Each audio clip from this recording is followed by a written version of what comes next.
Games खेलने और फिल्मों को देखने में लगाते हैं, जिनसे नींद में आने की संभावना भी बढ़ सकती है।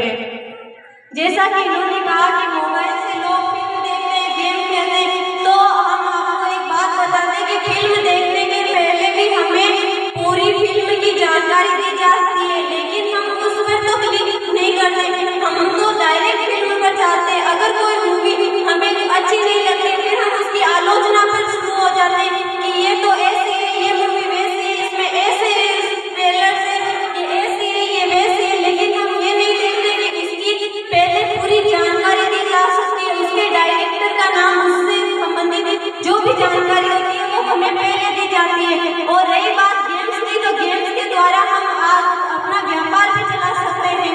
मोबाइल पर जूबी जैसे बहुत से ऐप्स हैं जिन पर हम लूडो जैसे बहुत से गेम खेलकर पैसे जीत सकते हैं। मोबाइल में हमारी गोपनीय जानकारियाँ रहती है और हैकर्स इसका पता करके हमारी जानकारियाँ सारी एक क्लिक में पता कर लेते हैं। हाँ, माना कि हमारे साथ साइबर क्राइम जैसे बहुत से अपराध होते हैं, लेकिन इसके लिए उसमें मोबाइल का कोई दोष नहीं है। दोष है तो हमारी मानसिकता का दोष है। हम हमारे फोन में पासवर्ड ऐसे रखते हैं 1 2 3 4, ये कोई पासवर्ड है फोन में, हमें कठोर पासवर्ड का प्रयोग करना चाहिए। अपने मोबाइल में ऐसे नॉर्मल पासवर्ड हमें नहीं रखने चाहिए, जिससे जो साइबर ठगी होने के 100% चांस होते हैं। मेरा नाम है, मैं कक्षा 12 की कलाकार की छात्रा हूँ और आज मैं मोबाइल उपयोग वाद विवाद प्रतियोगिता में मोबाइल के विपक्ष में अपने तर्क रखना चाहती हूँ। ये बोल रहे हैं कि पासवर्ड इतने आसान लगाते हैं, कौन लगाते हैं आजकल पासवर्ड इतने आसान? मैंने तो नहीं देखा किसी को ये पासवर्ड लगाते हुए। बहुत से लोग हैं जो मोबाइल में ऐसे ही पासवर्ड लगाते हैं। देखिए, मोबाइल एक निर्जीव वस्तु है, हम सजीव हैं। मोबाइल बिल्कुल चाकू की तरह है, चाकू से हम हाथ काट लें, नस काट लें या किसी का गला काट लें, उसमें चाकू का कोई दोष नहीं है। दोष है तो हमारी मानसिकता का। ठीक उसी प्रकार मोबाइल है, मोबाइल एक निर्जीव वस्तु है, उसे नहीं पता कि मेरा कब किस तरह कैसे उपयोग हो रहा है। अगर हम मोबाइल को एक जगह रख देंगे तो वो अपने आप नहीं चलेगा जब तक उसे हम नहीं चलाएंगे। इसमें मोबाइल का कोई दोष नहीं। अगर हमारे साथ साइबर क्राइम जैसे अपराध हो रहे हैं तो इसमें हम जिम्मेदार हैं, मोबाइल कोई जिम्मेदार नहीं है इसके लिए। लेकिन ये सब मोबाइल की वजह से ही तो हो रहा है। अगर सब्जी में नमक सही मात्रा में हो तभी अच्छी लगती हो, अगर नमक ज्यादा होगा तो वो जहर का ही काम करेगी। इसलिए मोबाइल फोन का कितना ज्यादा दुरुपयोग होगा वो हमारे लिए ही हानिकारक है। देखिए, एक सिक्के के 2 पहलू होते हैं, एक सकारात्मक दूसरा नकारात्मक। मोबाइल भी उसी तरह है, उसके भी 2 पहलू हैं, एक सकारात्मक है दूसरा नकारात्मक।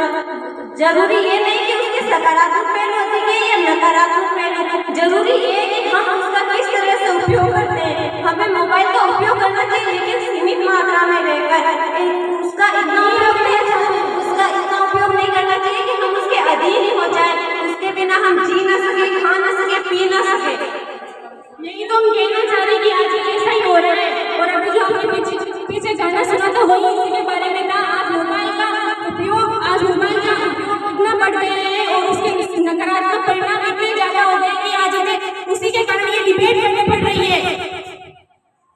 जैसा कि आपने कहा कि नकारात्मक प्रभाव है इसके, लेकिन नकारात्मक के साथ सकारात्मक प्रभाव भी इसके बहुत अधिक है। इसके माध्यम से हम किसी भी जगह पर यदि एक्सीडेंट हो जाए तो मोबाइल के माध्यम से हम पुलिस को या एम्बुलेंस को फोन करके बुला सकते हैं।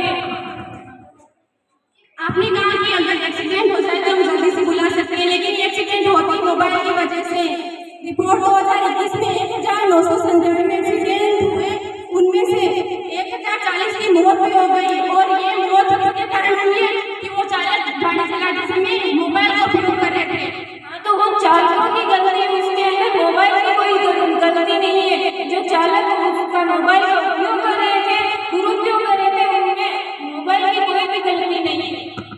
एक बार एक एक्सीडेंट हुआ था जिसमें एम्बुलेंस बुलाना था, लेकिन वो अपने एम्बुलेंस बुलाने के चक्कर में मोबाइल को पता नहीं क्या क्या देखने लग गए, उसमें तब तक उसका साथी मर गया। इसके बारे में आप क्या कहना चाहेंगे? अगर कोई व्यक्ति मोबाइल के द्वारा ही अगर उसकी इतनी मृत्यु हो जाती है तो हमारे जो अशोक गहलोत, हमारी जो कांग्रेस सरकार थी, उसने मोबाइल बिगड़ी थी क्योंकि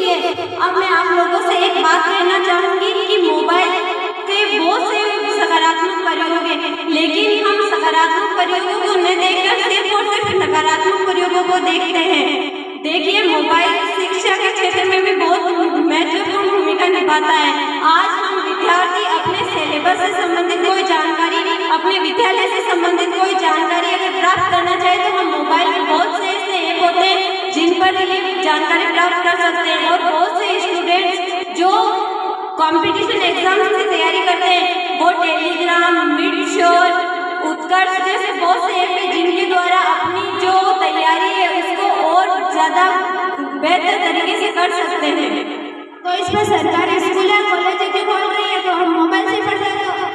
देखिए, इसमें सरकार मोबाइल के द्वारा भी हम पढ़ सकते हैं और स्कूल के द्वारा भी हम पढ़ सकते हैं। बहुत से ऐसी चीज़ें होती है जो हम स्कूल में लेते हैं तब हमें पता नहीं चलता, लेकिन घर पे जाने के बाद जब हम पढ़ते हैं तब हमें कोई चीज़ें समझ में नहीं आती। तब हम वहाँ पर हमारे पास के टीचर्स होंगे नहीं, हम वहाँ पर हमारे पास मोबाइल तो है ना, हम उस पर देख सकते हैं। अगर हमारी कोई चीज़ समझ में ना आए तो हम स्कूल में ही पूछ लिए सर से, वहाँ पे क्यों नहीं पूछते हैं? वो तो उसमें तो हमारी गलती है, हम जब यहाँ पर होते हैं तब तो पूछते नहीं है। फिर जब बहुत से बच्चे होते हैं जो अपने घर पर जो अपनी पढ़ाई करते हैं तब उनके बहुत सी चीज़ें समझ में नहीं आती तो वो मोबाइल पर पढ़ सकते हैं, देख सकते हैं उसके विषय में। मोबाइल से क्यों देख सकते हैं? अगले दिन भी तो स्कूल आता है, ऐसा नहीं है कि एक दिन स्कूल आकर स्कूल में रुक गए, अगले दिन स्कूल आता है स्कूल में अगले दिन पूछ सकते हैं। ऐसे तो 1000 शिक्षक बेरोजगार हो गए मोबाइल के चक्कर में। हाँ, जैसा कि पूनम ने अभी बताया कि बेरोजगार हो जाएंगे, लेकिन माना कि कल ही 10th या 12th के एग्जाम है और हमें कोई क्वेश्चन नहीं आ रहा है, डाउट है कोई क्वेश्चन में, तो हम मोबाइल के माध्यम से उस क्वेश्चन का आंसर देख सकते हैं। तो हम तो पूरी साल पढ़ाई करते हैं, फिर फोन से देखने की क्या जरूरत नहीं, हम पूरी साल पढ़ाई करते हैं लेकिन कोई क्वेश्चन ऐसा होता है जिससे जो हमें नहीं आता है जिसमें हमें डाउट आता है। ये मोबाइल की वजह से ही होता है, हमारा चित मोबाइल में लगा होता है इसलिए हम ध्यान नहीं दे पाते क्लास में।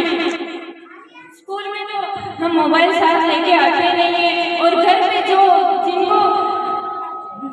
मोबाइल देखते हैं, जो दुरुपयोग करते हैं मोबाइल का, उनके लिए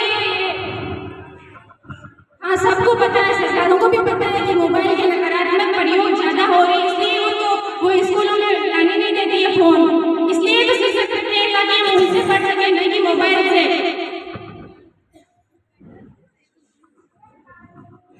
आपने बोला कि नकारात्मक प्रभाव होते हैं लेकिन सकारात्मक भी नकारात्मक से ज़्यादा होते हैं। मोबाइल के माध्यम से हम अगर हमें कहीं भी जाना है, रास्ता भटक जाए तो हम मोबाइल के माध्यम से हम उस क्षेत्र की लोकेशन याद कर सकते हैं। हाल ही में एक घटना हुई थी कि 3 युवक अपनी कार से रात में जा रहे थे और उन्होंने गूगल मैप के द्वारा लोकेशन देखी और उस रास्ते से गए जहाँ पे वो गूगल ने उनको वो रास्ता बताया जहाँ से पुल आगे से टूटा हुआ था और उन तीनों की वहीं पे मौके पे मौत हो गई। ये किसके कारण हो रहा है? मोबाइल के कारण ही हो रहा था। वहाँ पे मनुष्य नहीं लेके वो रास्ता उनसे नहीं पूछ सकते थे, लेकिन ये किसके अधीन हो गए, तभी तो आज मोबाइल पर निर्भर हो गए सारे के सारे। देखिए, मोबाइल के नकारात्मक पहलू के जरिए हम मोबाइल के सकारात्मक पहलुओं को हटा नहीं सकते। मोबाइल के नकारात्मक पहलू जितने उससे कई ज़्यादा मोबाइल के सकारात्मक पहलू हैं। आज लोग मोबाइल के द्वारा अपनी प्रतिभाओं का विकास कर रहे हैं। आपने लॉकडाउन के दौरान अनुष्का सेन, रियाज अली, जन्नत जुबैर जैसे बहुत से लोगों के नाम सुने होंगे जिन्होंने लॉकडाउन में टिकटॉक पर वीडियो बनाकर अपनी प्रतिभाओं का विकास करके आज वो भारत के बहुत बड़े बड़े फिल्म स्टार एक्टर्स बन गए हैं। मोबाइल के जरिए बहुत से लोग अपनी प्रतिभाओं का विकास भी करते हैं। सरकार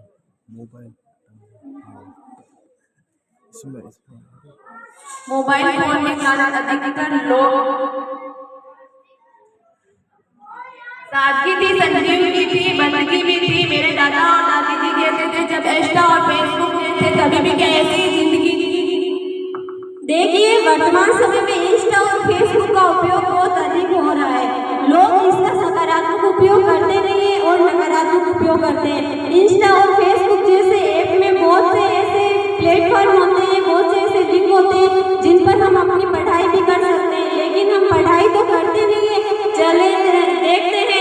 रील्स दिखा लो, वो करा लो, इसके अलावा स्टोरी दिखा लो, किसने लाइक की, किसने लाइक नहीं की, किसने सब्सक्राइब की, किसने सब्सक्राइब नहीं की। इसके अलावा हम पढ़ाई भी कर सकते हैं, लेकिन हम खुद पढ़ाई तो करते नहीं है और इस पर रील्स देखते हैं। और इंस्टा एक अच्छा भी है और बुरा भी है। इंस्टा पर अगर हम अपनी पढ़ाई के लिहाज से देखें तो इंस्टा बहुत अच्छा है, लेकिन अगर हमें अपनी रील्स ऐसी चीजें देखनी है तो इंस्टा बेकार तो होगा। तो यही तो हम सबसे कहना चाह रहे हैं कि मोबाइल के सकारात्मक प्रभाव से ज्यादा नकारात्मक प्रभाव है। आपने बोल दिया इसके बारे में बहुत कुछ जो कि नकारात्मक पक्ष है। अभी 2 साल के बच्चे को कबूतर करता सुनिए जो मोबाइल पर रील देख रहा है, इसके बारे में आप क्या कहना चाहेंगे? देखिए, अभी वर्तमान समय में बच्चे मोबाइल बहुत ज्यादा देखते हैं। इसमें उन बच्चों का कोई दोष नहीं है और ना उसमें दोस्त मोबाइल है। दोस्त है तो सिर्फ और सिर्फ उनके माता पिता का, क्योंकि उनके माता पिता ही उन्हें मोबाइल देते हैं। बूढ़ी हो गई नन्ही आंखें, आ गए चश्मे की डोर, इस डब्बे में बंद है खेल खिलौने, चुप है वो बचपन के शोर। बच्चों की आंखें भी खराब हो रही है, इससे कई कारण हो सकते हैं। कौन से नकारात्मक ज्यादा है इसमें पहले? मेरा नाम कृष्णा बिश्नोई, मैं कक्षा 12 की कलावर की छात्रा। मैं सोशल मीडिया और मोबाइल के फोन में पक्ष में विचार प्रस्तुत करती हूँ। महोदय, वैश्वीकरण के युग में जहाँ संचार क्रांति भारत का चौथा स्तंभ बनकर जनता को जागरूक करने का पुनीत कार्य कर रही है, सूचना को आम आदमी का अधिकार बना रही है, वहीं विषय के पक्ष और विपक्ष में कुछ बोलने से पहले विषय को स्पष्ट कर लेना चाहिए। महोदय, सोशल मीडिया वो सशक्त माध्यम है जिसने आम आदमी को राजनीति से लेकर आपत्ति तक, सिनेमा से लेकर साहित्य तक और देश से लेकर विदेश तक विभिन्न खबरों का साझेदार बनाया है। और मेरे विपक्ष साथी या तो बात को समझते नहीं या समझना चाहते नहीं। अजी हकीकत तो ये है कि आज हर चीज जानने से पहले ऑनलाइन होना जरूरी है।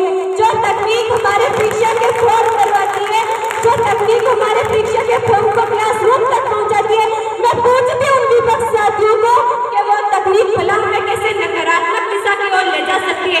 सर्जिकल स्ट्राइक से लेकर नोटबंदी तक, लोकसभा चुनाव से लेकर डोनाल्ड ट्रंप के पद ग्रहण तक विभिन्न खबरें सोशल मीडिया के कारण ही आम जनता तक पहुंच जाती है और हमें अपडेट कराती है। फिर मेरी विपक्ष साथी किस नुकसान की बात करें। और आज सोशल मीडिया ने एक आम आदमी को इतना मजबूत बना दिया है कि वो सरकार के सामने अपनी बात खुलकर बोल सकता है और सरकार द्वारा विभिन्न सेवाएं और अभियानों को आम जनता तक पहुंचाने का एकमात्र माध्यम सोशल मीडिया ही है। जी हाँ महोदय, मैं भी मानती हूँ कि कुछ लोग सोशल मीडिया का गलत इस्तेमाल करके देश की अस्मिता और गरिमा पर प्रश्न चिन्ह लगाते हैं, लेकिन महोदय आवश्यकता समाधान की है, सर्वनाश की नहीं। वो किसान जिसने आकाश के बादलों और खेत की जमीन को त्यागते त्यागते अपनी उम्र निकाल दी थी, आज सोशल मीडिया के कारण ही वो सरकार द्वारा विभिन्न सेवाएं ले रहे हैं। देश कैसे चल रहा है? एक बात करते हैं हम डिजिटल इंडिया की और दूसरी तरफ सोशल मीडिया की उपयोगिता को नजरअंदाज करना, ये नितांत गलत है। जी हाँ महोदय, कुछ लोग सोशल मीडिया का गलत इस्तेमाल करके अलगाव फैलाना, आतंकवादी गतिविधियों को अंजाम देने से लेकर युवाओं को बहकाने तक का काम करते हैं। लेकिन महोदय, समाज में कुछ कांडों को निकालने के लिए पूरा पहर काटना कैसे उचित रहेगा? मेरे विपक्ष साथी भविष्य को लेकर चिंतित है, तो उन्हें इस मंच के माध्यम से मैं विश्वास दिलाती हूँ कि हमारे इरादे नेक और बुलंद होंगे तो सोशल मीडिया हमारे लिए सकारात्मक दिशा लेकर आएगा, नकारात्मक नहीं। कि दिया बुझे तो 2 समाओं को देने से पहले कभी तेल और बाती को भी देख लिया करो। सूरज की गर्मी को खोजने के बजाय कभी सर पर छता भी बांध लिया करो। हर बात में कमियां खोजने वालों कभी खूबियों को भी पहचान लिया करो। अब मेरे विपक्ष साथी बोल रहे हैं कि ये मोबाइल फोन के माध्यम से युवा पीढ़ी बिगड़ रही है, लेकिन महोदय सोशल मीडिया पर सबसे बड़ा आश्रय झूठ फैलाने का, लेकिन ये तो एक माध्यम है और माध्यम कभी कुछ नहीं फैलाता। अगर सोशल मीडिया पर फेक न्यूज आती तो उन्हें भी व्यक्ति स्वयं करता है, पर हमारी जानकारियां यूट्यूब द्वारा प्रसारित की जाती तो उन्हें यूट्यूब ने फेक नहीं बुलाया है, बल्कि मनुष्य ने अपने निजी स्वार्थ के लिए उन्हें फेक बनाकर फैलाया है। एक सिक्के के 2 पहलू थे, एक सकारात्मक एक नकारात्मक। हमें कोए की तरह नहीं बनना, हमें हंस की तरह बनना है कि कोआ अच्छाई में भी गंदगी को निकाल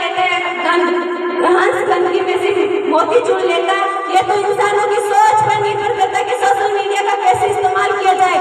सोशल मीडिया हमारे लिए सकारात्मक रूप ला सकता है, ये हमारी सोच पर निर्भर करता है। जैसे उदाहरण के लिए दिव्य तंवर ने यूट्यूब से पढ़ाई करके यूपीएससी का एग्जाम क्लियर करके IAS बनी है। किसी गुमनाम को हस्ती में बदल दे, ऐसा वरदान है सोशल मीडिया, और हमारे कठिन कामों को आसान बना दे, ऐसा माध्यम है सोशल मीडिया।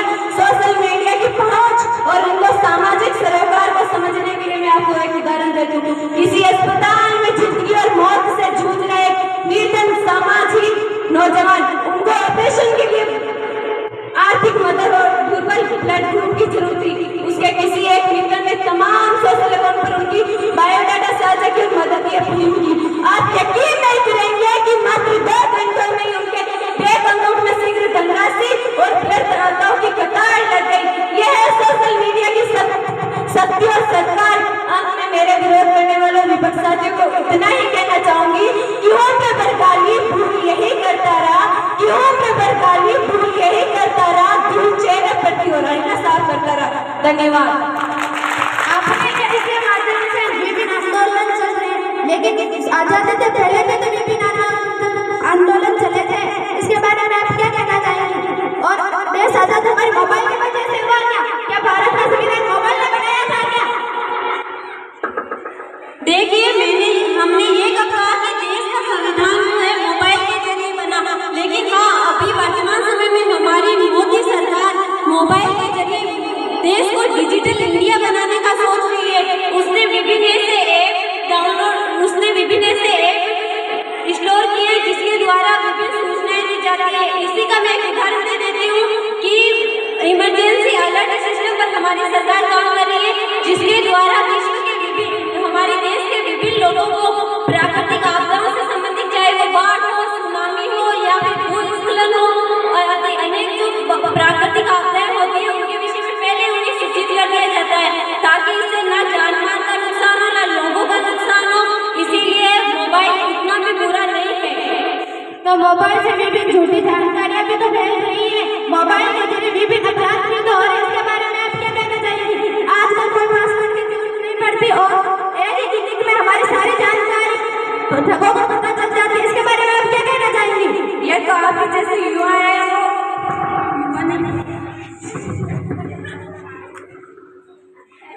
मोबाइल के जरिए माना कि बहुत सी ऐसी होती हैं, लेकिन उसमें मोबाइल का कोई दोष नहीं है। दोष है तो हमारा होता है, और झूठे जो न्यूज फैलाते हैं उनका होता है दोष, उसमें मोबाइल का कोई दोष नहीं है। अगर सकारात्मक सोच से देखें तो मोबाइल एक बहुत अच्छा माध्यम है, लेकिन मनुष्य के अंदर सकारात्मक सोच कम और नकारात्मक सोच अधिक होती है। इसीलिए हम सकारात्मक पहलुओं को नजरअंदाज करके नकारात्मक पहलुओं को अधिक उजागर करते हैं।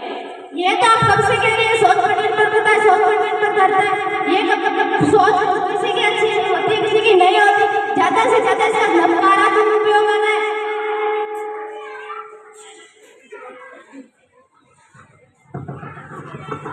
हाँ, सोच पर निर्भर करता है ये, लेकिन मोबाइल के माध्यम से हम, जैसे कि जानवी ने भी बताया था कि आपदा का पता लगा सकते हैं, जिससे जान माल की हानि भी नहीं होती है। तो इससे झूठी भी जानकारी भी फैलती है। और हमारी आपकी सिर्फ पार्टी जिन्होंने कहा था कि मैं मोबाइल पढ़ने के लिए ले रही हूँ, लेकिन मैं बता रही हूँ इसमें क्या क्या, इस रील स्क्रॉल करने लग जाती हूँ, नीचे चलाने लग जाती हूँ। और 2 बजे तक हमारी क्लास में किसी लड़कियों ने कहा था कि हमें 2 बजे तक मोबाइल के चक्कर में नींद नहीं आती, मोबाइल से नींद की और कमी होती है। इससे मानसिक तनाव होता है और शारीरिक खेलों में भाग बच्चे कम लेने लगते हैं। तो क्या उसमें मोबाइल का दोष है? तो क्या हमारा है क्या? मोबाइल का हमारा ही है, उसमें मोबाइल का कोई दोष नहीं है। तो हमारी वजह से ही तो हो रहा है, हमारी इसके मोबाइल के प्रति इतना आकर्षण बढ़ गया है। देखिए, इसका नकारात्मक उपयोग ज्यादा करते हैं, यहाँ भूल गए। और आपने बोला था पिछली बार, देखिए, एक बहुत पुरानी कहावत है कि दुनिया को जिस नजर से देखोगे ठीक वैसे ही दिखेगी, और वस्तुओं का जिस तरह उपयोग करोगे ठीक वैसा ही फल देगी। तो उसमें मोबाइल का कोई दोष नहीं। क्या आप ये कहना चाहते हैं कि मोबाइल पर प्रतिबंध लगा लिया जाता है? लेकिन किसी नकारात्मक उपयोग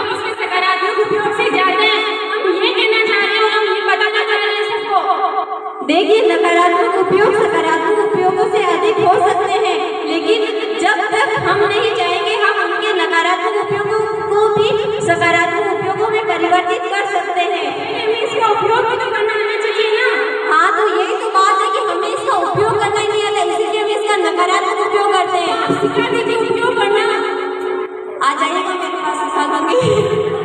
हमें पता है आप क्या सिखाएंगे और क्या नहीं। इतनी समझ तो हमें भी है कि हमें क्या देखना चाहिए और क्या नहीं। इसीलिए हमें बताना पड़ता मैं है। यही कहना चाहती हूँ कि अगर हमें मोबाइल के नकारात्मक प्रयोगों को रोकना है तो इसके लिए हमें मोबाइल पर प्रतिबंध लगाना चाहिए। इसके लिए हमें लोगों को जागरूक करना, हमें जागरूकता फैलानी होगी। मोबाइल पर पेड़ लगा रहे हैं। ऑस्ट्रेलिया में मोबाइल का दुरुपयोग सर्वाधिक हो रहा है। चाइना के अंदर सर्वाधिक मोबाइल उत्पादक कंपनियां जैसे वीवो, रेडमी, बहुत सी कंपनियां जो चाइना की, उसने तो प्रतिबंध नहीं लगाया। ऑस्ट्रेलिया में लोग मोबाइल का सदुपयोग कम और दुरुपयोग अधिक कर रहे हैं, इसीलिए मोबाइल पर वहाँ प्रतिबंध लगाना सरकार को लगाना पड़ा। अच्छा, हमारे भारत में इसका उपयोग अच्छा हो रहा है क्या? भारत सरकार को मोबाइल के हमारी शिक्षा नीति कैसी आज हम कितने पिछड़े हैं। आज भी हमारा देश विकसित नहीं है, विकासशील है। क्यों? आधे से ज्यादा लोग बेरोजगार है भारत में मोबाइल के चक्कर में।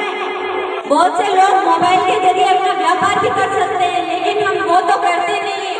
उनको मोबाइल की वजह से उठना तो अच्छा लगता नहीं है और वहीं पे बैठे बैठे उसके माध्यम से व्यापार करना चाहते हैं। क्यों? हमारे हाथ में नहीं है क्या हम चल नहीं सकते?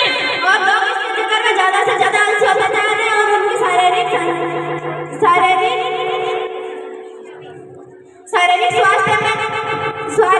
में भाग कम ले रहे हैं, इससे हमारी मानसिक स्थिति भी खराब हो रही है। देखिए, उसमें मोबाइल का कोई दोष नहीं है, अगर दोष है तो हमारा होगा। और मोबाइल प्रतिपक्ष मित्रों के गांव झगड़े हैं, लेकिन हमने भी सांपों का मंदिर सीख रखा है। और अभी हमें जो मोबाइल की